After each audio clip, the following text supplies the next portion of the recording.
I'm gonna take my candy out. Doesn't sound like I'm sucking on something the entire time. Like digestion. Exactly. Now my water set. Okay, I think we are live Going and on. we are having success with our audio. Last night, okay, so I'm gonna be real. We always start these lives with like, where is Shelby right now? I was in a different friend's house in Austin yesterday who has like a fancy kind of podcast set up, and they were like setting me up to work at their desk and plugged in their Yeti mic. And I didn't realize that the audio input or output or whatever was set to the mic. So that's what the problem was. And as soon as you and I got off, he came out and was like, oh no, like showed me how to do it. And I was like, shit. So that was my fault, you guys. We were supposed to do this last night, but now we're doing it today. So it's going to be even better. Different friend's house in Austin is the scenery. We'll be back in Denver for our next week's live, but we are going to get back on a solid cadence with doing these probably on Monday nights. We had stuff going on. We were moving. Alessia was in Italy and has been having her own energy and digestive issues. So if you don't know, now you know. If you want to just like start the live with some good news. Yeah, I'm having a baby. It's just so crazy to even say that. And you know, when people say, like, you have no idea what your body's going to do and change, you think of the obvious things like bigger boobs, bigger nipples, like, you know, just that kind of stuff.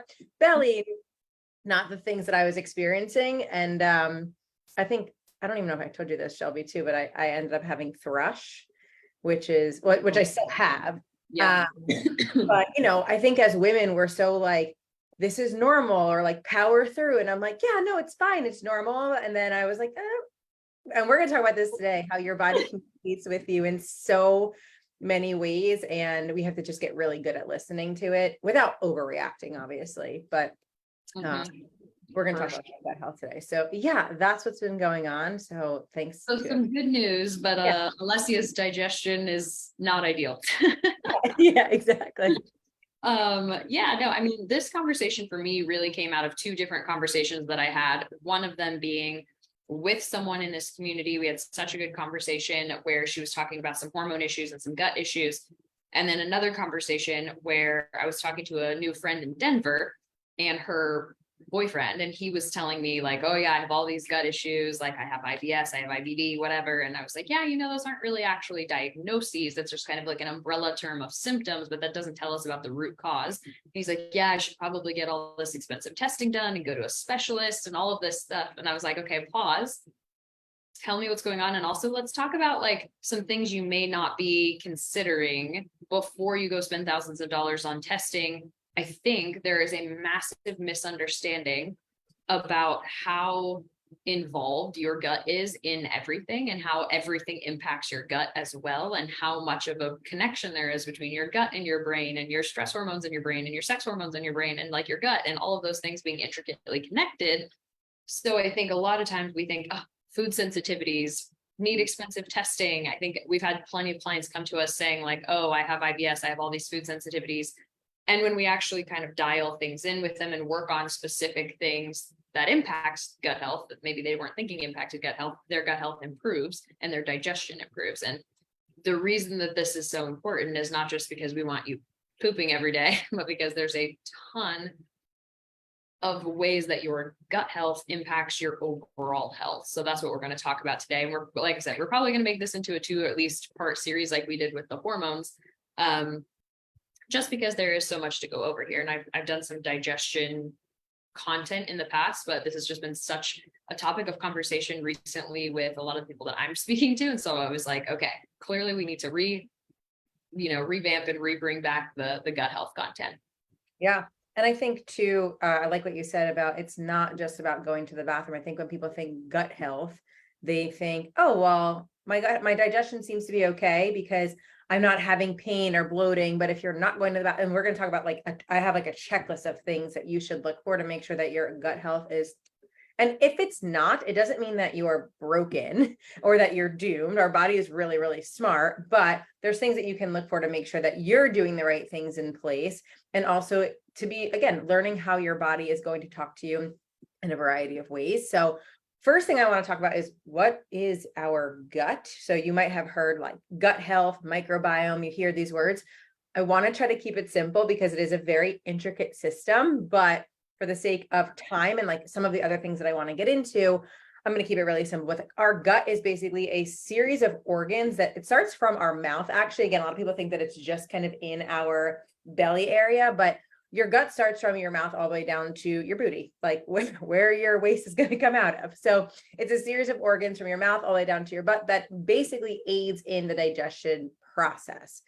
Gut health is the ability to digest the foods that we intake, right? It's the system in which that's going to happen. So think about things like when you eat, right? There's a series of things that have to happen for your digestive system to break down that food into smaller properties, nutrients for your body, your cells, and that affects so much more. It's like, so when you think about, okay, what is gut health? It's basically saying like, do I have a healthy digestive system starting anywhere from my mouth all the way down to, yes, going to the bathroom.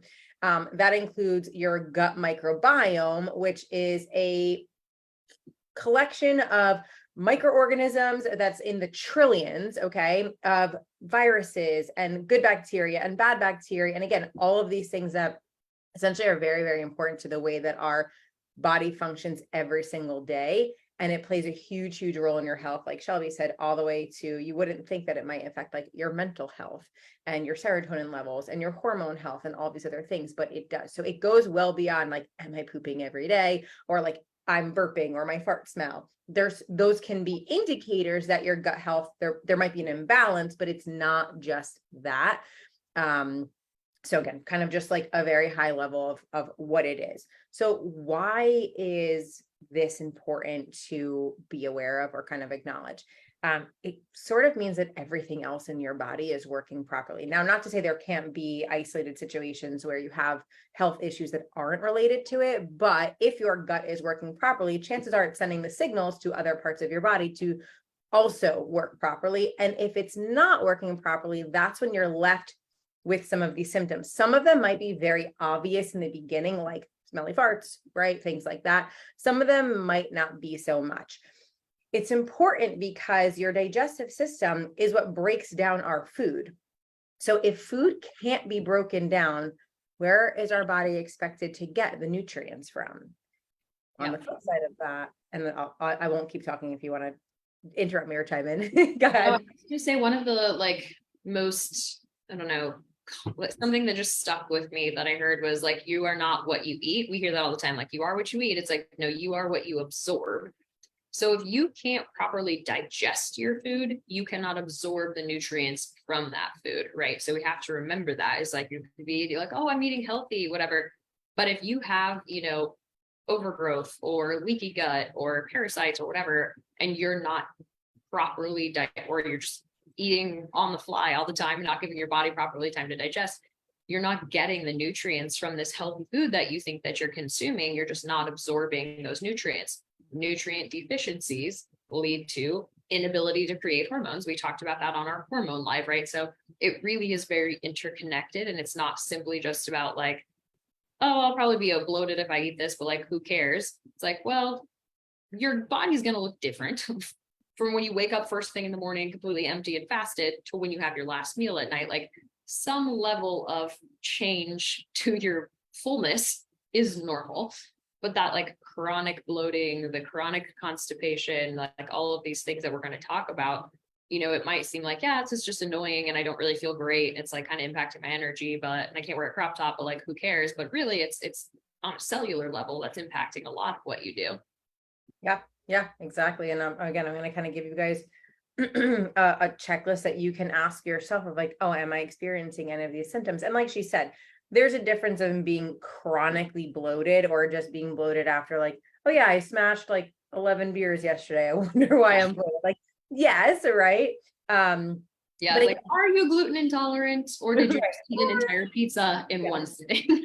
Right. And like really, really quickly. And two, that's also like understanding that while food sensitivities are very real, understanding that like your body's going to be different than somebody else. So it might react differently to different foods than somebody else, which is totally legit. But understanding how your body is talking to you, because it's going to show up in different ways. So we talked about like, okay, so we want to make sure that our digestive system is working properly to absorb those nutrients. And then on the flip side of that is if you're constipated and not going to the bathroom, how is your body expected to eliminate the stuff that it doesn't need? And that can cause a whole other slew of issues like estrogen dominance, right? Can come from like having too much fiber, being backed up, not releasing that, not excreting that, and just things that you wouldn't maybe think about being like part of that chain of command. So really, this is why your gut microbiome, your gut health is really connected to all of these things, and especially over time to make sure that we're treating it properly. It's connected to so much more than just like that immediate belly area. It's our hormones, our brain, our emotions, mental health, physical health, immune, skin, right? How many times do people recognize that their skin issues are actually linked to their gut, and they're trying all these different topicals and creams and realizing that like that's just a band-aid that they're putting on it. So did you want to add anything else? I'm going to kind of get into like signs of what an unhealthy gut might look like. Yeah, no, I think that's a good place to go. I think just again, kind of remembering, again, I think people want to blame a certain food, or they want to blame skincare for their skin, or they want to blame, like we're always looking for these sort of like external things, when sometimes like the root cause of why you might be having some of these symptoms is your gut and an unhealthy gut. And a lot of us, just like the way that we live our lives creates a lot of issues with our gut health. And you have something called the vagus nerve that runs, it's a two-way street between your brain and your gut. So if things are messed up in your gut, that impacts your mental health, that impacts your neurotransmitters, like you were saying. So it really is important to take gut health seriously. And we're going to talk a little bit about this too, because I think a lot of people think, I'm drinking a greens drink, or I'm taking a probiotic, my gut health must be great. Or like, I'm not, I'm going to the bathroom every day. But let's talk about what like healthy, normal digestion does and doesn't look like, and then we'll go from there. Yeah.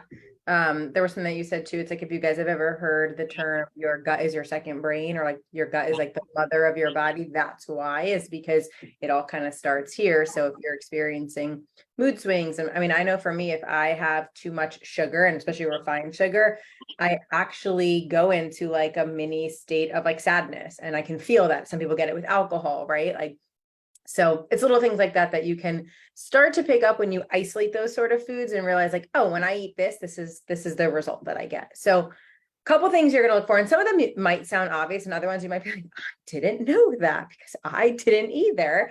So first one is going to be, yes, chronic bloating. If you are, as soon as you eat a meal, like distended, right? And it's that hard kind of bloat, not like, oh, I'm just like full from eating. Nothing's moving around in there. It feels like a balloon is inside your belly, and you can't seem to get that gas to move around. And if you're experiencing that days on end, weeks on end, after every meal, even if you're having small meals, not necessarily linked to specific things. So bloating is going to be one of them, and really that like distension kind of bloating. Excess gas. We were laughing about this the other day. It's like, oh, a gas that smells like eggs is totally normal, and you like need to walk away from people. Yes, maybe if you are like, again, eating foods that you don't typically eat, and you're like, oh, that kind of like didn't really sit well with me, that's something that's a little bit different. But if it's excessive gas, very, very smelly all the time, typically like after any time you eat, or again, when you first wake up in the morning or first go to bed at night, anything like that can just be a symptom of like something is not necessarily imbalanced in your gut. Poor sleep can be a cause of imbalance in your gut health, but it also can be a symptom of your gut health not being in the best shape. Constipation and or diarrhea. And it's funny because they're on two opposite spectrums, right? One is like excess going to the bathroom, and like, and the other one is being backed up. And some people experience both. So they'll go from being really, really constipated. Again, there's no regularity. They're going from being really constipated to then having diarrhea, like loose stool, and kind of having those swings. Acne starts in your gut. Think of acne is your body's way of secreting bacteria. So if you have less good bacteria and more bad bacteria in your gut, your body's going to want to get rid of it, especially if you're an adult. You know, going through puberty, that's normal. Hormonal changes linked to gut, right? But as you age and you're an adult, you really shouldn't be experiencing acne. And typically it's because it's related to some kind of deficiency or having less of that good bacteria to kind of counteract that bad bacteria. If you Yeah, I was just Go think ahead. that your skin is, oh, it must be something that I'm using. It must be something outside in my external environment. And almost always it's something in the internal environment. It's either a hormonal imbalance, which generally goes hand in hand with a gut imbalance, right? Or it is like, you have to think your skin is the largest organ, that you have.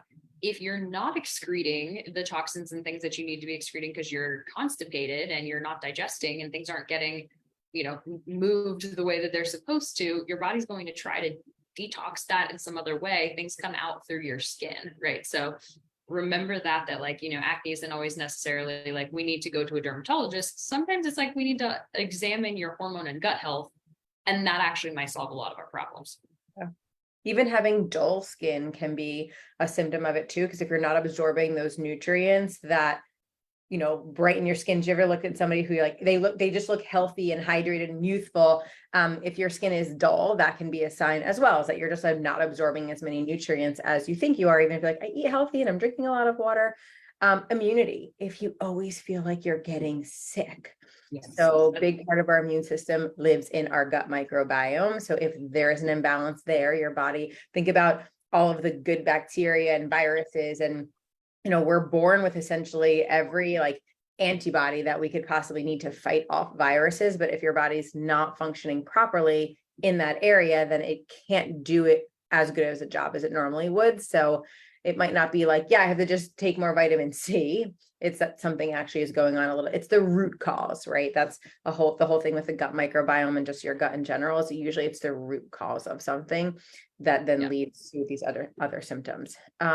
Brain gut microbiome is like your personal, very individualized collection of bacteria that lives in your gut.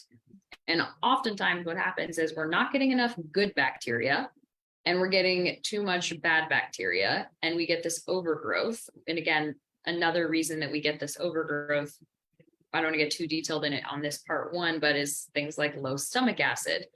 A lot of times people think they have high stomach acid or too much acid because they have acid reflux. Acid reflux can actually be a sign that you have low stomach acid. And then I see people get on these antacids and it's actually making the situation worse. But if, you're super stressed, stress is often a cause of low stomach acid.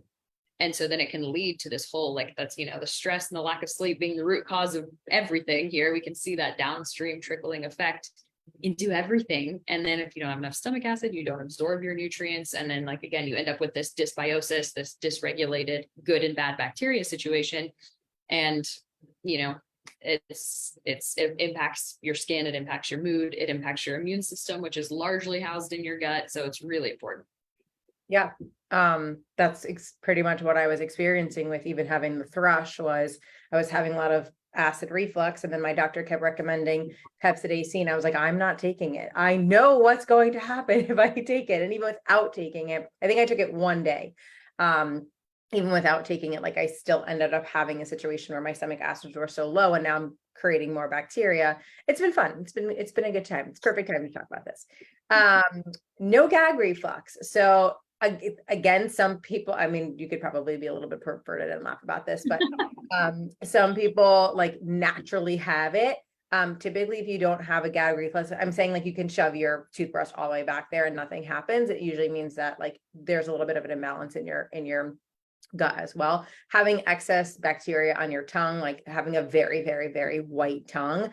That's why even in Ayurvedic practices, they talk about continuously scraping that off. Yeah, scraping. And it actually feels really good to do it. And then low energy, and that one's tough because lower energy could be a symptom of so many things. But again, I'm not saying if you're oh, I just feel sleepy all the time, it means you have a gut imbalance. But if you're able to link a few of these together, then that might be an indicator that something is kind of going on, right? Like I said earlier, It doesn't mean that you're doomed. Doesn't mean you should like give up on health because you just like have a bad gut or whatnot. It doesn't mean you're broken. It could just be a series of lifestyle choices leading up to this way. Chances are, if you're in our group or watching this live, you're probably between the ages of like 20 and 50. I don't know, right? There's a pretty big like demographic that we have here, but think about for the last 10, 15 years what your lifestyle has looked like that has now compounded, that may be creating some of the issues that you might be having, and just learning how your body talks to you in different ways than throwing a band-aid on and saying, well, I have acne, so I'm taking this, prescription from my doctor, and I'm taking this probiotic, and I'm drinking this, and thinking like, this is as good as it's going to get for me, right? Yeah, I like just wanted to share some personal anecdotes too, because I mean, I've talked to everyone extensively about how much shit I've gone through with my hormones and hormone issues and all of that. And some things that I used to think were normal that have changed since then, that I was like, and that my hormones were tanked. And, something that is a sign usually of low, everything is constipation, low motility, right? And you have to think, this is what we talked about with the Ozempic conversation. It's like, if you are literally slowing down the pace at which things move through your gut, either because you're constipated or you're taking Ozempic or whatever, and things are sitting kind of fermenting for longer than they should be, again, that's leading to that dysbiosis and that gut imbalance and issues with gallbladder and everything else. But for me, I was like, no, I go to the bathroom every day. It's normal. My digestion's fine. My digestion's normal. And there is a difference between going to the bathroom every day and like having normal bowel movements, right? So there's a Bristol stool chart, and it's like, you should be going 1, maybe 2 times a day, should be fully formed, should be soft as in easy to come out, shouldn't be, like you have to run to the bathroom, shouldn't be like, you gotta like, really hurt yourself to push it out. And I was going probably 3 times a morning with just increasing frequency. And I was like, yeah, I go every day. It's fine. I also was experiencing bloating and horrible gas pretty much every single night. And I was like, oh, that's just normal, right? I ate a bunch of food, so I'm super gassy. Guess what? I'm not gassy anymore. My gut's better. Crazy how that works, but just things that I had normalized for myself. And then last year, my skin was the worst my skin has ever been in my entire life. I've never had acne, never had it as a kid, never had it as a preteen, had great, annoyingly great skin. And then last year in 2022, it was horrible. Like my whole forehead was covered in like little bumps and cysts and stuff. I had acne around my chin. It was I was 32 when I got acne for the first time. I didn't know what to do about this. And when I did a GI map, which is something that we do have clients do if you wanted to do further testing. But again, I think the part 2 should be like, let's address all of the other things to do before testing, kind of like with the hormones, right? Like, here's everything you can do to improve your digestion on your own. And then if that doesn't work, let's go to the GI map. But I had leaky gut in my GI map, which is the connective tissue, supposed to be tight junctions in your, digestive tract were actually loose. That's leaky gut. Lots of people have it. I think the right term is not leaky gut anymore. It's I don't know what it is. Intestinal permeability. So things that are supposed to be housed in your digestive system are now making their way into your bloodstream. And like we talked about, they got to come out somewhere, right? We're detoxing things, bad bacteria, things like that shouldn't be, getting out into your bloodstream. So I think once I got that stuff under control, my skin cleared up, my digestive system actually was normal. I don't have horrific bloating or embarrassing gas, and I actually like go to the bathroom every day, like easily. So I think that like we think sometimes like, oh, this is normal. And we've had this conversation with clients where they're like, yeah, my digestion's normal. I'm like, okay, cool. What does that look like for you? And they're like, yeah, I usually go to the bathroom like 2 or 3 times a week. And I'm like, what? Yeah. Might be normal for you. Let's take it a step back. That's not normal or ideal for anybody. But again, I think a lot of us will jump immediately to, oh, I'm allergic to gluten. I'm allergic to dairy. I'm allergic to whatever. When in reality, our lifestyle causes a ton of these issues and imbalances. And sometimes if you don't know what you're doing, taking just a random strain of probiotic might be making your situation worse, right? Because if you don't know what you're low or high in, what if you're throwing something in that's actually kind of feeding and helping the imbalance to grow versus, come down. So that's something I always kind of caution people against, is just like randomly throwing probiotics in every time that you're like, oh, my digestion's kind of off, let me throw in a probiotic, because you might be adding fuel to the fire. Another one is like greens drinks. Do I like them? I do. Do I like people getting additional servings of vitamins and minerals and fruits and veggies into their diet? Hell yeah. There's no reason though that that's going to solve your digestive issues, And so I think this is another one of those, like, we're looking for a band-aid versus the root cause by thinking that greens are going to solve all your problems. Right, exactly. And also it might relieve like a symptom that you have of like, oh, it helped me go to the bathroom. Well, it's probably also because you just drank more water and then flushed you out. So there's little things like that you can look for. So last thing I want to leave you guys with, and then this will kind of transition us into what are some changes you can start making now, and then lead into like, okay, and this the other thing too is like saying, well, this is just how I am, right? Or it's like genetic. My mom doesn't go to the bathroom great, so that means I'm not. It's not necessarily an answer either. Like that idea of saying it is what it is. Like I hate that saying so much because it doesn't have to be. So here is and we've talked about these things so much. So even when I was typing them out, because I like to take notes before we do our live, otherwise I could just ramble about anything. They seem almost redundant, but that's because most people are not doing all these things. And if you can go through this checklist and be really honest with yourself about them, instead of saying like, well, yeah, I mean, I sleep. Well, are you getting quality sleep? Are you getting 7 to 9 hours of sleep? Like really being honest with yourself about that is going to be really helpful for you to start to tailor down like what it might actually be. So first thing is, are you drinking enough water, right? Are you staying hydrated? Not saying that your pee has to be clear or like you're going to the bathroom every 5 minutes, but like a nice lemonade color of pee means you're hydrated and getting in some other electrolytes. I'd even add a little bit of salt in my water, things like that. So are you drinking enough water consistently? Again, be really honest with yourself about that. I usually have Michael and they're like, yeah, I'm drinking enough water. I'm like, let's just track your water for a day or two. And it's like 40 ounces. I'm like, okay, yeah, that's not enough water. So that's number 1. 2 is going to be, where are your stress levels at? This is a much broader topic. So maybe your stress levels are high because of like job, relationships, things like that. Yes, right. We all have that. I'm not discrediting that stuff, but are you doing anything to actively manage that stress? That's the more important thing. Is can't take away some of the stressful situations, but are we actively managing our stress? Are you eating enough? This is where tracking macros can come in, right? Or just tracking your food in general is sometimes a big cause of gut imbalance is that we're not getting enough of those nutrients. We're not getting enough variety. We're not getting enough fiber. So if you're not eating enough, that can actually cause an imbalance in our gut health. Like if you're not getting enough fiber or a prebiotic fiber, you're not feeding that good bacteria, which it needs to survive. Are we sleeping enough? I already kind of talked about this one briefly, but sleeping enough, and then also quality of sleep. So if you think you're getting enough sleep, but you still wake up groggy, tired, not feeling rested, chances are your quality of sleep might be where you need to work. And that can be an indicator of either being a symptom of poor gut health or also being a cause or contributor, I should say, to poor gut health. Quality of food is a big one too. And again, we talk a lot about lifestyle coaching here. Is I actually sometimes have to encourage clients like, hey, please have a cookie, like go enjoy yourself. You don't have to eat, clean whole foods every single meal, every single day for 6 months straight.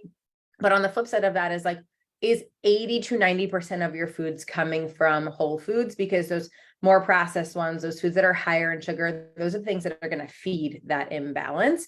Bacteria lives off sugar. That's what it wants to live off of. So if it's not such a great bacteria, now you're just loading up on especially refined sugar that processes really quickly into our bloodstream, into our gut, probably not going to be the best thing for you. Are you unsure what your fiber intake should be? Sometimes we have to lower fiber intake from clients. Sometimes we have to increase it for them. Depends on, again, their lifestyle, what they're sort of used to, but also just seeing that pattern come in through their tracking.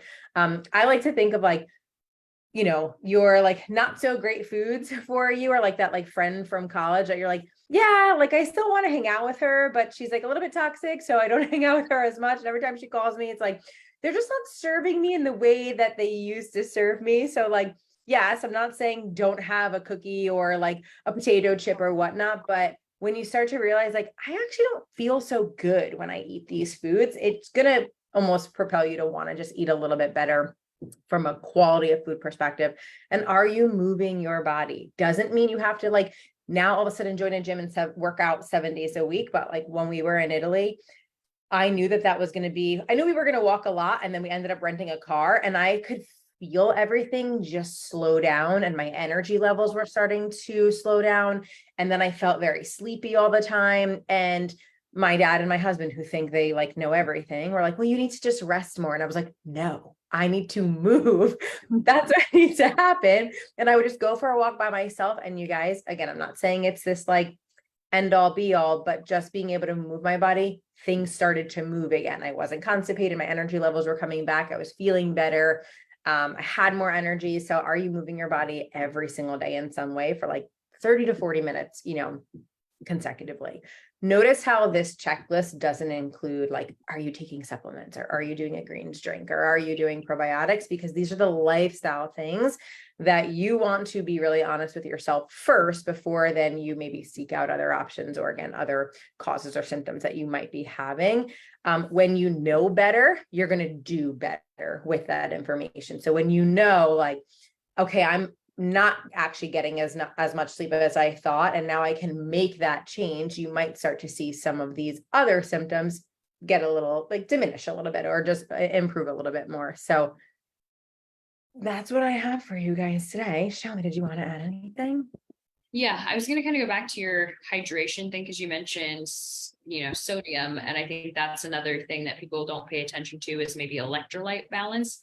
So we oftentimes tell clients like, yes, drink more water, but also let's look at your sodium and potassium because that fluid balance is dependent on that sodium potassium ratio. And if you have like way too much sodium, you've probably noticed this in yourself. If you like, go out for sushi and crush hella soy sauce and salt and, everything else, maybe you feel a little bit more constipated the next day because sodium pulls water, right? So as long as we are getting enough sodium and enough potassium and all of that, like everything needs to be working in tandem. So I definitely recommend like, if you track your food, look at your sodium and potassium in your MyFitnessPal. If not, just like take a high quality electrolyte supplement when you drink your first, water bottle or whatever for the day.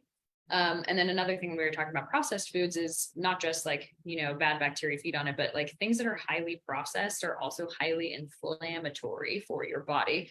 If it's inflammatory, you're not going to be digesting and absorbing food well, right? Inflammation is like the root cause of a lot of chronic illness, right? So if your GI is constantly inflamed and irritated and, very quick to be responsive to things, either getting bloated or having diarrhea or whatever, like that's probably an inflamed system. If your system that holds your immune system is inflamed, that causes like a cascade of events, right? Where then you're getting sick more often and everything else. So I think a lot of times we hear gut health, we talk about gut health, we talk about digestion, and everyone's like, yeah, like my digestion's fine.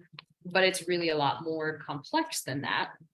So I think maybe next time we're going to go through more in depth of what the connection between stress and gut and stress and hormones looks like.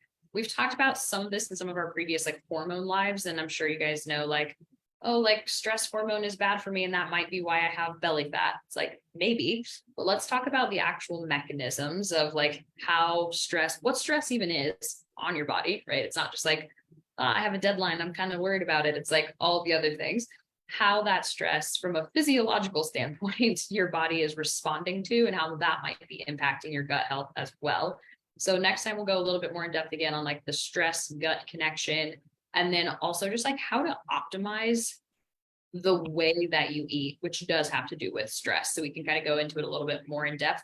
If you guys have any questions from watching this live, again, just know we are going to continue this conversation and there's going to be more, but the more questions you guys ask us, the better prepared we can be to answer those questions. So if you watch this, if you have questions, if you have some additional thoughts or things that you would like us to cover in the next time, part 2, just drop them in the comments or send each of us a message on Facebook and we'll respond. And then we'll just make sure to add that so that we can get your questions answered. Awesome. Awesome. I love it. I'm so excited for this next one. I was like, what's what we're going to talk about? I know, I'm gotten hormone series. Like this is the shit that we live for. So we love this. Exactly. Yeah. And if you guys have specific questions or things that you guys want us to address more in depth on the next one, please let us know. All right, guys, have a good one. Bye.